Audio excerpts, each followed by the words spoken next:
dibacakan aja mungkin ya. Assalamualaikum, pertanyaan untuk Ustadz Sotik. Ya. Nah. Banyak beredar di medsos mengenai ini. Ya, banyak beredar di medsos mengenai ini. Jangan berbaring ketika azan. Nanti jenazah menjadi berat, dan jangan bicara ketika azan, maka akan sulit mengucap kalimat tauhid saat sakratul maut. Apakah ini sahih? Yang pertama apa? Jangan apa? Jangan berbalik ketika azan. Jangan berbaring ketika azan. Berbaring.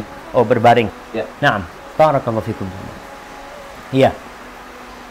Wallahu a'lam bishawab. Ana nggak tahu apakah memang ada hadisnya. Memang kalau kita lihat, kalau bicara berbaring ketika adzan, nggak ada larangan orang berbaring ketika adzan.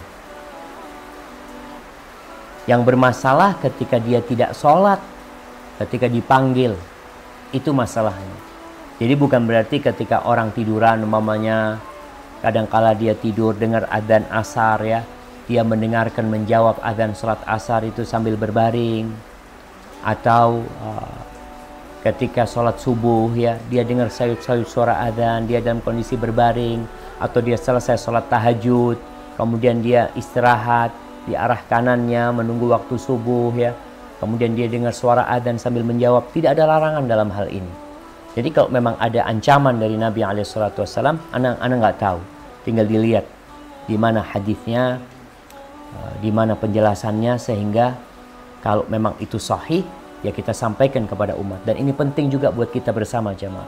Tatkala kita mendapat broadcastan, mendapat berbagai macam petuah nasihat yang kita nggak tahu kebenarannya, karena kita juga bukan yang menelaah banyak ilmu, maka jangan serta-merta kita menyebarkannya.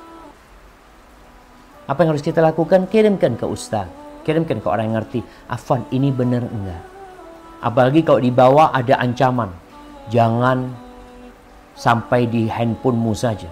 Kalau enggak, engkau akan susah hidupmu. Tebarkan kepada 10 orang, 300 orang, berapa orang lah umpamanya dia sebutkan, hati-hati. Adapun yang kedua berkaitan dengan jangan berbicara ketika adzan, nanti engkau akan sulit mengatakan la ilaha illallah. Ini juga wallahu a'lam bishawab. Menjawab adzan memang dianjurkan kita. Ketika mendengar adzan, kita menjawab adzan tersebut agar kita mendapatkan syafaat kelak dari Rasul sallallahu alaihi wasallam. Tapi kalau ancamannya orang yang berbicara ketika adzan, dia nanti akan nggak bisa mengatakan, sulit mengatakan la ilaha illallah, ini ana yang nggak tahu, tapi bukan berarti amalan menjawab adzan ini kita tinggalkan. Kita berusaha untuk mengamalkannya jamaah dan mengistiqomahkannya. Hadza wallahu a'lam bishawab.